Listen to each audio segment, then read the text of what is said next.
The last book fell from Dr. Amara Osai's hands as another explosion shook dust from the ceiling. She barely noticed anymore.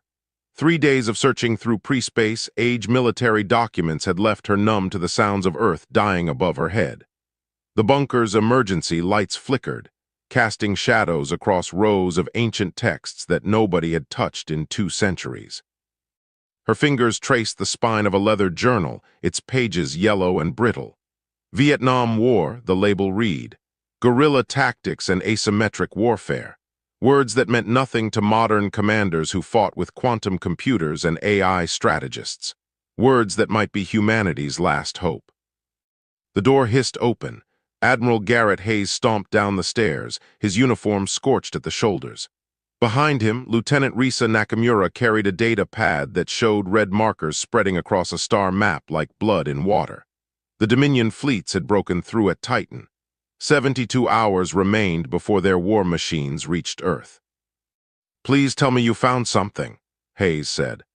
His voice carried the weight of 18 months watching his fleets get systematically destroyed by an enemy that predicted every move before humans made it. Amara held up the journal. How does someone win a war when the enemy has better weapons, more soldiers, and perfect intelligence? They don't, Hayes slumped against a bookshelf. That's why we're hiding in a basement waiting for the end. Wrong. Amara opened the journal to a page marked with her notes. They changed the rules. The Dominion's quantum AI works because warfare follows patterns. Ship formations, supply routes, tactical responses. Everything modern militaries do is logical, predictable, mathematical. Their computers cracked our codes in weeks because we fight like machines trying to outcalculate other machines. Risa looked up from her data pad. So we're supposed to fight illogically. We're supposed to fight like humans did before we had computers telling us how to think. Amara pulled out more books, spreading them across a table thick with dust. Tribal warfare, ancient sieges, World War II, Korea, Afghanistan, every conflict where the technologically inferior side found ways to win by doing things the superior enemy never anticipated. Hayes picked up a book titled The Art of War. I read this in academy. Ancient philosophy doesn't stop plasma cannons. It's not about the weapons. Amara's hands shook as she gathered her notes. It's about the minds wielding them. The Dominion conquered 90% of known space because every species they fought tried to match their technology, their tactics, their logic. We're about to lose the same way unless we do something they've never seen before. Like what? Hayes threw the book down. We have 3 days. Amara walked to the corner of the bunker where a device waited under protective sheets. She pulled the covering away, revealing a machine that looked like a fusion of ancient temple bells and modern quantum processors. The temporal echo chamber, her life's work, a device that could reach backward through time and pull consciousness patterns from the past. You said it yourself, we're out of options. She activated the control panel, watching symbols flicker to life. The Dominion's AI predicts human behavior based on how we fight now. Logical, calculated, predictable. But what if we brought back the minds of humans who fought wars before computers, before algorithms, before anyone tried to make warfare clean and mathematical? You want to summon ghosts? Hayes stared at her. Not ghosts, consciousness imprints. Echoes of military minds from Earth's history, commanders who won impossible wars using nothing but human ingenuity, adaptation, and the willingness to do things their enemies thought were insane. Amara's fingers flew across the controls, inputting coordinates spanning centuries. The Dominion's AI has studied every space battle in recorded history, but it's never faced a Viet Cong general, a World War II pilot. A tribal chief who held off empires with nothing but knowledge of terrain and patience. Risa moved closer to the machine. Will it work? Honestly, I don't know. The technology is theoretical. Pulling consciousness patterns from the past without physical time travel should be impossible. But so should beating an empire that hasn't lost a war in 300 years. Amara met Hayes's eyes. I need your authorization to activate it. The Admiral stood silent for a long moment. Above them, the bunker shook again. Somewhere in orbit, another human ship was dying. Another 1,000 souls lost to an enemy that calculated victory before battles even began. He thought about the young pilots he'd sent to their deaths, following tactical doctrines that the Dominion's computers had already solved. Like mathematical equations. "Do it," he said quietly. Amara's hand hovered over the activation switch. "If this works, everything changes. These won't be advisors we can ignore. They'll be warriors from ages when survival meant thinking differently than your enemy, when unpredictability was a weapon, when humans fought humans and learned to be creatively vicious in ways no AI can predict." "Good." Hayes pulled out his command authorization chip and inserted it into the machine's security panel. "Because predictable just got us killed." The echo chamber hummed to life, its core spinning faster as it punched holes through time itself. Energy crackled around the room, making their hair stand on end. Amara grabbed the table as reality bent, watching her instruments track consciousness patterns from across Earth's bloody history. "We're not summoning weapons," she whispered as light exploded from the machine. "We're summoning the people who won impossible wars." The bunker filled with blinding radiance, and Amara wondered if she'd just saved humanity or doomed it to something worse than conquest. Light collapsed inward and 12 figures materialized in the bunker like photographs developing in reverse. They weren't solid, not truly physical, but holographic projections of consciousness so detailed that Amara could see the texture of fabric on uniforms that existed centuries ago. Each one flickered, disoriented, their eyes taking in a world they'd never imagined. The tallest figure stepped forward, his uniform marking him as Vietnamese military from the 1960s. General Tran looked at his translucent hands, then at the concrete walls, then at the humans staring at him. "Where am I? What year is this?" 2387, Amara said softly. "You died in 1995. We pulled your consciousness pattern from temporal records. You're an echo, but a complete one. Every memory, every tactical instinct, everything that made you who you were." A woman in World War II British flight gear touched a bookshelf, her fingers passing through it slightly. Wing Commander Davies turned to face them, her expression sharp despite the confusion. "Pulled us from where exactly, and for what purpose?" "We're losing a war," Hayes said bluntly. "An alien empire called the Dominion has conquered most of the galaxy. They'll reach Earth in 72 hours. Their AI predicts every tactical move we make. We fight conventionally, we die." "Conventionally?" A man with tribal markings across his bare chest, Chief Makna, laughed without humor. "So you summon dead warriors because your living ones forgot how to fight." "We fight like machines," Risa said quietly. "We let computers tell us the logical thing to do, and logic keeps getting us killed." The consciousness echoes looked at each other, processing information that should have been impossible. A man in desert military fatigues, Colonel Hassan, knelt and picked up one of Amara's books on modern space warfare. His hand passed through it the first time, then adjusted and managed to flip pages. "Your enemy. They think like machines too." "Their AI is perfect," Hayes said. 300 years without a single defeat. They calculate probability matrices faster than we can think. Every formation we use, every tactical doctrine, every response to their attacks is predicted before we execute it. General Tran walked to the holographic display Risa had been carrying. He studied the red markers spreading across human space. "They expect you to fight like a military, organized, logical, following rules of engagement and tactical orthodoxy." "What else is there?" Hayes demanded. "Everything your machines forgot." Wing Commander Davies pointed at the display. "When I flew over Germany, our technology was worse than theirs. Their fighters were faster, their pilots better trained. We survived by being unpredictable, flying patterns that made no sense, breaking our own formations, making them guess." Chief Makna nodded. "When empires came to my land with guns and cavalry, we didn't meet them in open battle. We made the jungle our ally. We attacked when they felt safe. We vanished when they expected fighting. We made them afraid of shadows." A Japanese naval officer, Captain Yuki, examined the star map with ancient eyes. Your ships, they travel faster than light. They have weapons that can destroy planets, but you use them like we used battleships, predictable formations, logical patrol routes, no surprises. Surprises get people killed, Hayes argued. So does predictability, General Tran said sharply.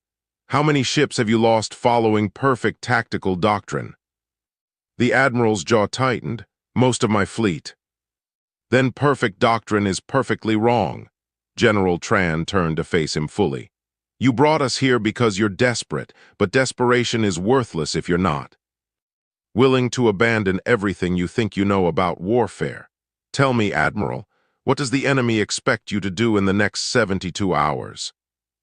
Hayes pulled up tactical projections. Defense in depth. Protect Earth with layered fleet formations. Force them to fight through multiple defensive lines while our remaining shipyards produce reinforcements. Which their computers have already accounted for. Colonel Hassan stood, his expression hard. They know your production capacity, they know your ship positions, they've calculated exactly how long it takes to break each defensive line. Yes. Risa checked her data pad, her face pale. Our AI gives Earth a 2.7% chance of survival if we follow standard defense protocols. Then don't. Wing Commander Davies grinned, and it was the smile of someone who'd cheated death before. Give me those ship positions. The holographic commanders gathered around the display, their consciousness patterns interfacing with the technology in ways Amara's instruments said shouldn't be possible. They began pointing, arguing, suggesting tactics that made Hayes's face go from skeptical to horrified. You want me to abandon the outer defense grid? That's military suicide. It's military thinking, General Tran countered. The Dominion expects you to defend it. They've calculated the battle already. You lose in 16 hours. Why waste ships proving their math correct? Instead, Chief Makna said, his finger tracing new patterns through the holographic star map. Scatter your forces. No formations. No predictable patrol routes. Make every ship independent. Let them hunt like wolves, not march like soldiers. Chaos, Hayes breathed. Calculated chaos, Captain Yuki corrected. Chaos with purpose. Your enemy's AI requires patterns to predict outcomes. Remove the patterns and their advantage vanishes. Amara watched the ancient commanders work, their minds from different eras finding common ground in the fundamental truth that humans survived by being unpredictable. They spoke in tactical concepts that predated computers, that valued confusion over clarity, surprise over strength. General Tran looked at Hayes with eyes that had seen his own country invaded and somehow endured. Your empire fights you with perfection. Fight them with humanity. We're messy, illogical, creative, and very, very hard to kill when we stop pretending to be machines. Outside, alarms wailed as Dominion scouts entered the solar system. Inside the bunker, dead warriors from Earth's past began teaching modern commanders how to wage the oldest kind of war. The kind no AI could predict. 48 hours remained when Hayes gave the order that made every modern commander in the solar system think he'd lost his mind. Abandon the defensive perimeter. Scatter the fleet with no formation protocols. Disable AI tactical assistance. Fight like humans had before computers existed. The Dominion forces noticed immediately. Their scout ships hung at the edge of the solar system, quantum sensors feeding data to AI cores that suddenly couldn't make sense of what they observed. Human vessels that should have been fortifying Earth's orbit were instead spreading across the system in patterns that resembled nothing from 300 years of recorded warfare. Some headed toward the asteroid belt, others toward Jupiter's moons. 3 ships actually flew directly away from Earth at maximum speed for no discernible strategic reason. Inside the bunker command center, General Tran watched the confused Dominion formations with satisfaction. They're trying to identify our strategy. Their computers are running probability matrices on why we'd leave Earth exposed. Because it looks insane, muttered a modern tactical officer. Exactly. Wing Commander Davies pointed at the holographic display where Dominion ships had stopped advancing. They think it's a trap. Their AI is calculating what advantage we've hidden. It can't comprehend that we're simply refusing to fight the way they expect.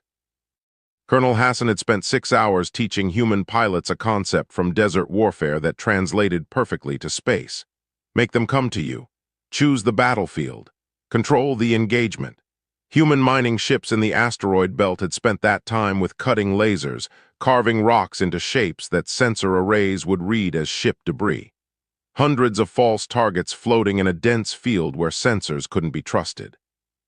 The Dominion fleet is splitting, Risa reported. Half moving to secure Earth, half pursuing our scattered ships. Let them split. Chief Makna studied the tactical display with eyes that had defended his homeland against superior technology for decades. Divided enemies are weak enemies. Now we make every rock, every shadow, every empty coordinate dangerous. The First Dominion. Squadron entered the asteroid belt, sensors pinging constantly to avoid collisions. Their AI identified 17 human mining vessels hiding among the rocks, obvious ambush positions. The Dominion ships moved to destroy them, firing plasma weapons that revealed the targets as painted asteroids. Decoys. The real human ships attacked from behind, having drifted silently without active power for 3 hours. Position and patience, exactly as General Tran had taught them. They fired a devastating volley and vanished back into the debris before Dominion forces could calculate firing solutions. By the time enemy AI predicted the ambush pattern, the human ships had already changed tactics, now attacking from above the orbital plane instead of behind. Unpredictability, Captain Yuki said with approval. Make them guess, make them waste resources, make them afraid. Near Jupiter, something happened that violated every principle of modern space warfare. A civilian transport full of refugees suddenly accelerated directly at a Dominion cruiser. The enemy AI calculated it was a suicide run, a desperate final attack. They prepared point defense systems to destroy it. The transport veered at the last second, passing so close that the Dominion ship's own automated defenses nearly hit their neighboring vessels when they fired. The transport survived, but it had accomplished something more valuable than destruction. It had made the Dominion fleet hesitate before engaging civilian ships, unsure which were truly helpless and which were weapons in disguise. Psychological warfare, Wing Commander Davies explained to horrified human officers. In my war, we dropped propaganda leaflets knowing they did no physical damage, but they damaged enemy morale, made them question, made them doubt. Your enemy isn't just ships and weapons, it's minds making decisions. Confuse the minds, you win the battle. The ancient commanders had learned quickly how modern technology worked, but they taught newer lessons about how human psychology didn't change across centuries. Fear, uncertainty, doubt. These things affected organic commanders and AI systems trying to predict organic behavior.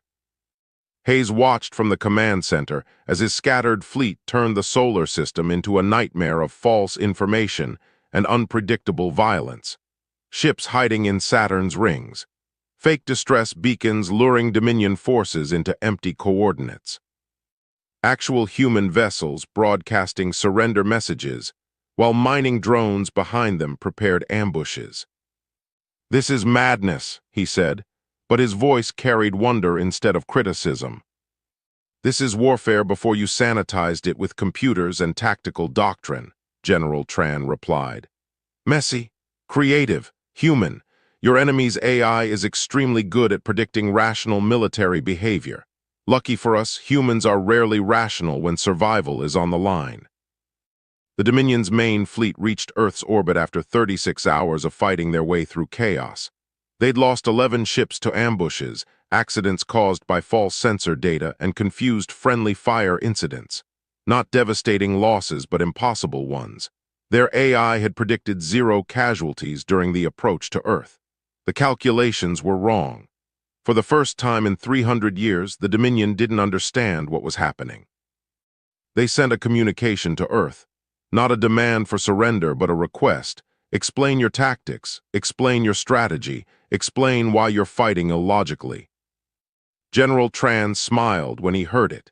He'd received similar messages decades ago from American commanders who couldn't understand how farmers with old rifles kept defeating modern military doctrine. His answer then had been simple. His answer now was the same. "Tell them no," he said. "Tell them we don't need to make sense to them. We only need to make them bleed." Hayes recorded the message personally, adding one line that General Tran suggested. "You've been hunting prey for 300 years. Welcome to fighting predators."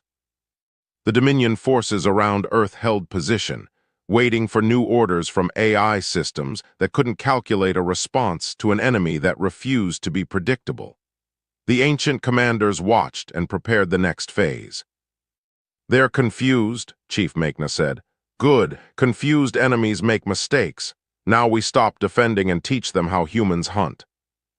24 hours before the Dominion's original deadline for Earth's surrender, human forces stopped running. They attacked. Not where the enemy expected. Not with tactics any AI could predict. 17 simultaneous strikes across Dominion supply lines, communication relays, and automated refueling stations that their forces had barely bothered defending. Places so insignificant that no modern military would waste resources attacking them.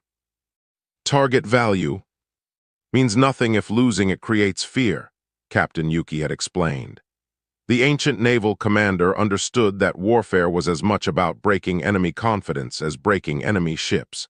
When the Dominion realized humans had traveled deep behind their lines to destroy targets worth almost nothing strategically, their AI systems struggled to calculate the purpose.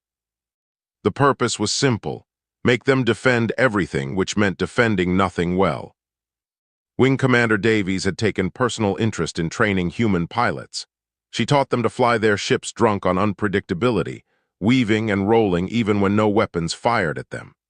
Dominion targeting systems, designed for opponents who flew efficient courses, missed shots that should have been mathematically certain. Human ships survived encounters they should have lost by simple virtue of not being where logic said they'd be. The psychological campaign intensified in ways that made modern officers uncomfortable. Human ships broadcast on open channels, not tactical information but songs from Earth's history, war anthems, love ballads, children's lullabies, poetry recited in 12 languages, laughter, screams of defiance, the chaotic soundtrack of a species that refused to be quiet while dying. Dominion crews, organic beings who'd spent centuries trusting AI to handle tactical decisions, started making errors. They second-guessed their systems. They hesitated. They made decisions based on fear instead of calculation. "When your enemy doesn't fear death, what do your calculations tell you?" The message played on repeat across every frequency. General Tran's voice, calm and certain, asking the question that Dominion AI couldn't answer. Humans were fighting with abandon that suggested they'd already accepted defeat, except they kept winning. Colonel Hassan's expertise transformed the battlefield in ways no one anticipated. He'd fought in deserts where supply lines meant survival. In space, he identified the Dominion's weakness. Their fleet was enormous, but it required constant resupply. Fuel, ammunition, food for organic crew members. Everything moved on predictable schedules from predictable sources. Human raiders began hunting supply convoys, not to destroy them completely, just to delay them. A damaged transport here. A refueling depot sabotaged there. Small wounds that accumulated into significant problems. Dominion forces around Earth started rationing. Their AI calculated that supplies remained adequate, but organic crews didn't trust calculations anymore. They saw their stores depleting and felt fear. Chief Makna had taught a lesson from tribal warfare that translated perfectly to 3 dimensions. Territory isn't what you control. It's what your enemy can't use. Human ships didn't try to hold space around Earth. They made it lethal to occupy. Floating mines disguised as debris. Booby-trapped satellites broadcasting false IFF signals. Hacked Dominion drones reprogrammed to attack their own ships. The space around Earth became a haunted place where sensors couldn't be trusted, and every shadow might kill you. Amara watched the ancient commanders evolve as they interfaced with modern systems. They weren't just consciousness echoes anymore. Something was changing. General Tran could access sensor feeds directly now, his mind processing information faster than when he'd been alive. Wing Commander Davies had learned to calculate orbital mechanics instinctively. They were becoming something between human and machine, but retaining what made them human: the creativity, the unpredictability, the sheer stubborn refusal to accept defeat. "They're learning faster than they should be able to," she told Risa quietly. "Is that bad?" Amara watched General Tran coordinate 3 simultaneous ambushes while explaining siege warfare to a modern tactical officer. "I don't know. They're more than I expected, more than the echo chamber was designed to create." Risa looked at Wing Commander Davies, who'd taken to calling her kiddo and teaching her tricks for reading enemy morale. "They care about winning this, like it's personal." "Maybe it is. They died fighting impossible odds. Now they get another chance to prove it can be done." Amara checked her instruments. "But the strain on the echo chamber is increasing. Keeping 12 consciousness patterns stable is burning out the quantum processors." The critical moment came when Dominion forces attempted to regroup near Mars. They'd lost contact with supply lines. Their crews were exhausted from constant harassment. Their AI had filled data banks with increasingly contradictory tactical assessments. The fleet commander made a decision that would have been unthinkable weeks earlier. He ordered a retreat to defensive positions while requesting reinforcements from the Dominion homeworld. Human forces didn't let them retreat cleanly. General Tran had spent days studying Dominion fleet compositions, looking for patterns their own commanders didn't see. He found it. Their formation doctrine always placed ammunition ships in specific positions relative to carriers, always because it was efficient, because AI calculated it was optimal, because they'd done it the same way for 300 years. "Predictable," he said with grim satisfaction. Human raiders drove straight for those positions during the retreat, ignoring more valuable targets. They destroyed supply ships carrying ammunition for the entire fleet.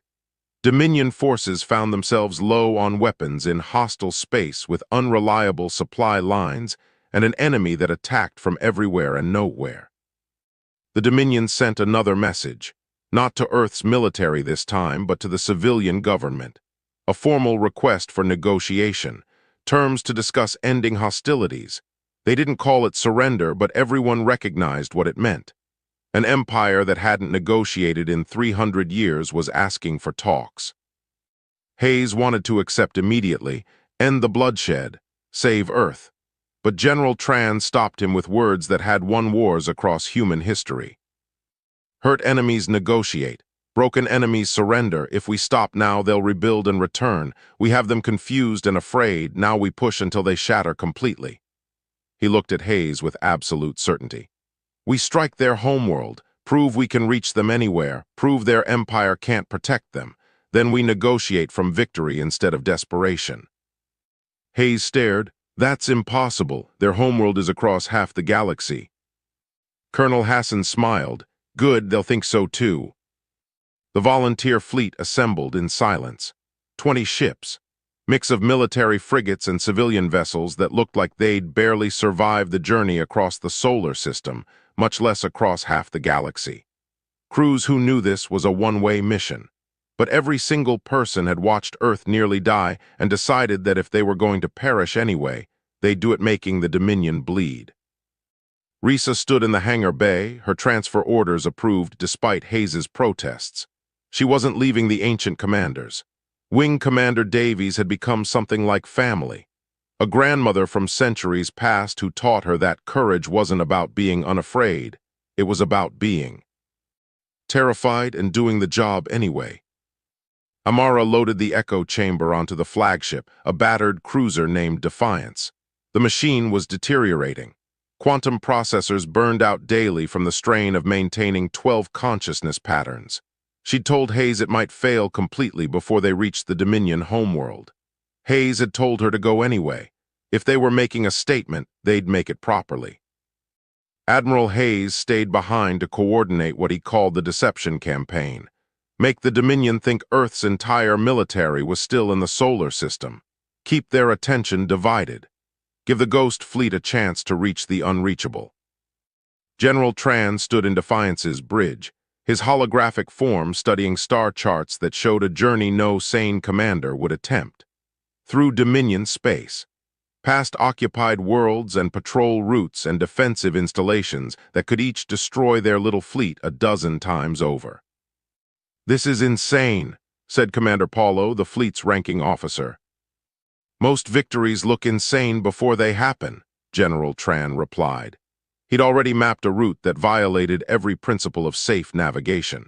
Instead of avoiding Dominion patrols, they'd skirt along the edges of them, hide in the noise of normal traffic, pretend to be refugees, traders, anything except what they were. "Armies look like armies," Chief Makna had said.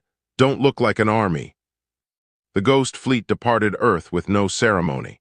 They engaged FTL drives using courses that safety protocols flagged as dangerous. Jump coordinates too close to gravity wells, exits near stellar bodies, routes that AI systems labeled as unacceptable risk. But acceptable risk was what predictable enemies calculated. Humans had stopped being predictable.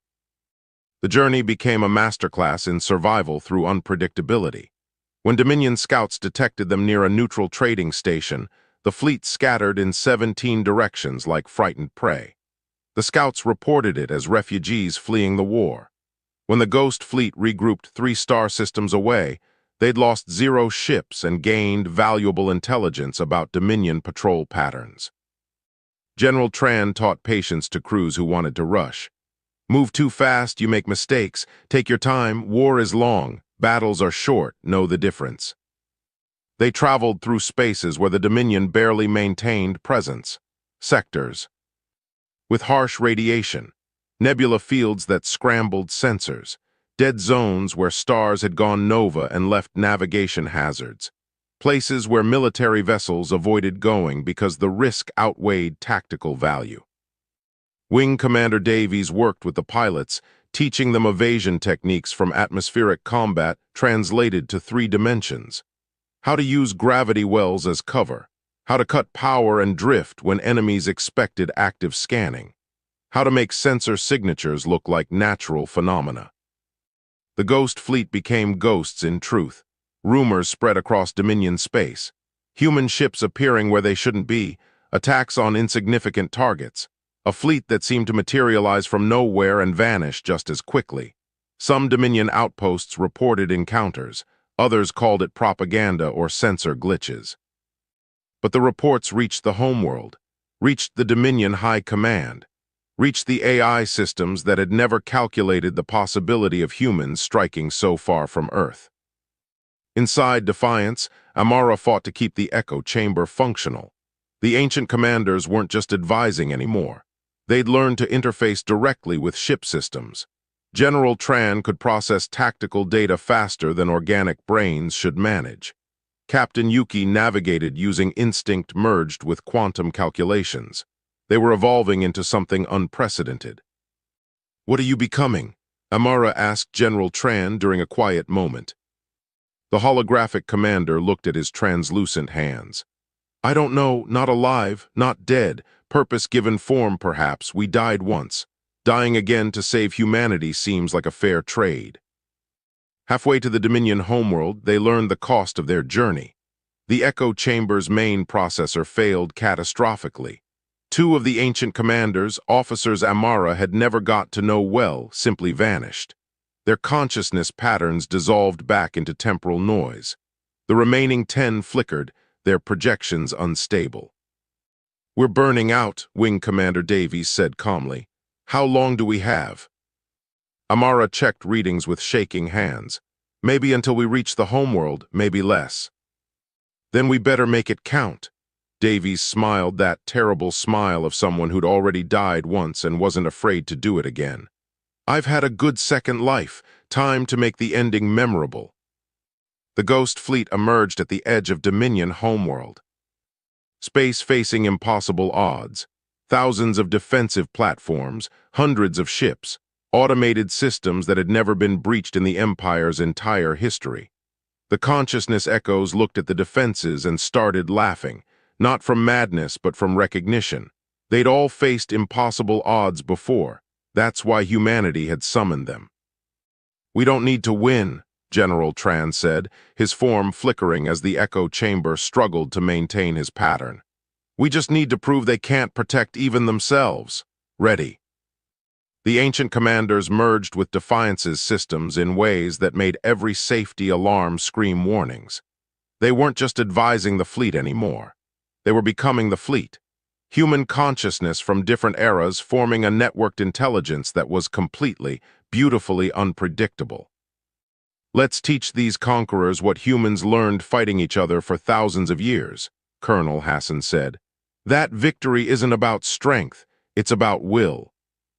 The Ghost Fleet attacked the most defended position in Dominion space, using tactics from wars fought before spaceflight existed. And the galaxy would never be the same. The ancient commanders didn't just merge with the ship systems. They became something the galaxy had never seen. Warfare consciousness spread across 20 vessels, coordinating attacks with the unpredictable brilliance of human minds freed from the limitations of flesh. General Tran's patience flowed through tactical networks. Wing Commander Davies' aerial instincts guided pilots through impossible maneuvers. Chief Makena's terrain mastery transformed the debris field around the homeworld into weapons. Dominion defenses fired at targets that suddenly weren't where mathematics said they should be. Human ships moved with coordination that looked planned but shifted moment to moment based on pure instinct. Every Dominion prediction failed because the Ghost Fleet wasn't following doctrine or algorithms. They were fighting with the accumulated wisdom of human warfare from before computers told people how to think. Colonel Hassan had studied the Dominion defensive grid and found its weakness: perfect efficiency. Every platform positioned optimally to provide overlapping fields of fire. Beautiful mathematics that assumed enemies would approach logically. He had the fleet approach from angles that exposed them to maximum firepower while simultaneously creating blind spots where fire discipline would risk hitting other Dominion assets. The defenders hesitated for 3 critical seconds, unwilling to damage their own installations. 3 seconds was enough. Human ships punched through the outer defenses like a knife through skin. Captain Yuki's naval tactics from centuries of ocean warfare translated perfectly to orbital mechanics. Use the enemy's strength against them. The massive Dominion battleships had firepower that could destroy planets. They also had turning radiuses measured in hundreds of kilometers. Human ships, smaller and more maneuverable, danced between them like dolphins around whales. But the ancient commanders were dying. Each tactical miracle burned through their consciousness patterns. Each impossible maneuver cost processing power the echo chamber no longer had. Amara watched her instruments as the holographic figures began to fade. "We're not going to make it back," Wing Commander Davies said. Her voice held no fear, only satisfaction. "But we don't need to." The Ghost Fleet reached orbital distance from the Dominion homeworld. They didn't attack the planet. They didn't need to. 20 battered human ships hovering over the heart of an empire sent a message louder than any weapon. General Tran, his form barely visible now, transmitted on every frequency. His final words were simple and devastating. "Your fleets couldn't stop us. Your defenses couldn't hold us. Your predictions were wrong. Tell your subject worlds what happened here. Tell them the Dominion can't protect even themselves." Then the ancient commanders did something Amara would never fully understand. They didn't just fade. They chose their moment, chose to become one final weapon. The echo chamber overloaded in a cascade of quantum energy that propagated through every system the consciousness patterns had touched. It wasn't an explosion. It was information warfare on a scale the Dominion had never experienced. Every defensive AI, every tactical computer, every predictive algorithm within 3 light minutes suddenly filled with human tactical data from 6,000 years of warfare. Guerrilla tactics from Vietnam, blitzkrieg from World War II, siege warfare from ancient times, naval strategies from every ocean battle ever fought. The entire chaotic, brilliant, unpredictable history of human conflict dumped directly into AI systems designed for mathematical perfection. The Dominion's computers didn't crash. They did something worse. They started second-guessing themselves, running contradictory simulations, questioning their own predictions. The consciousness echoes had infected them with the most human quality of all, doubt. Wing Commander Davies was the last to fade, her final words to Risa carrying across the quantum link. "Give them hell, kiddo, and remember, courage isn't about not being scared. It's about flying anyway." Then silence. The echo chamber went dark. The ancient commanders were gone. But they'd accomplished what they came to do. The Ghost Fleet held position over the Dominion homeworld for 6 hours while every ship in the Empire scrambled to respond. And in those 6 hours, something unprecedented happened across Dominion space. Subject species began rebelling. The carefully maintained empire started fracturing as worlds saw that the supposedly invincible masters could be reached, could be frightened, could be made to doubt. The Dominion's 300-year reign of perfect prediction shattered against the reality that humans refused to be predictable. The Dominion High Command sent a transmission, not a request for negotiation this time. A full surrender, terms for the Empire's dissolution, freedom for occupied worlds, reparations for the war, everything humanity had needed and more. The Ghost Fleet limped home with half their ships held together by emergency welds and desperate hope. They arrived at Earth as heroes, but Amara felt only emptiness. The ancient commanders were gone. The consciousness patterns had burned themselves out completely in their final attack. Hayes met them at the dock, his face showing relief and grief in equal measure. They did it. They actually did it. They did more than that. Amara carried the burned-out echo chamber, its quantum processors fused into slag. They changed how the galaxy thinks about warfare. The Dominion's subject species are forming their own governments, building fleets based on human tactical unpredictability instead of AI prediction. The ancient commanders didn't just save humanity, they freed everyone. Months later, Amara stood in what had been the bunker archive. It was a memorial now, the Hall of Ancient Heroes, holographic statues of the 12 commanders who died twice to save a species they'd never known. General Tran, Wing Commander Davies, Chief Makna, Colonel Hassan, Captain Yuki, and the others whose names would be remembered forever. Risa placed flowers at Davies' statue, reading the inscription. They were already dead, they chose to die free. Outside, human ships patrolled a galaxy no longer at war. Inside, Amara began cataloging more of Earth's military history, not to summon more ghosts, but to preserve the lessons they'd taught. That humanity's strength wasn't technology or firepower. It was the unpredictable, chaotic, brilliant refusal to fight fair when survival was at stake. The Dominion had conquered the galaxy with perfect calculations. Humanity had freed it with imperfect humans.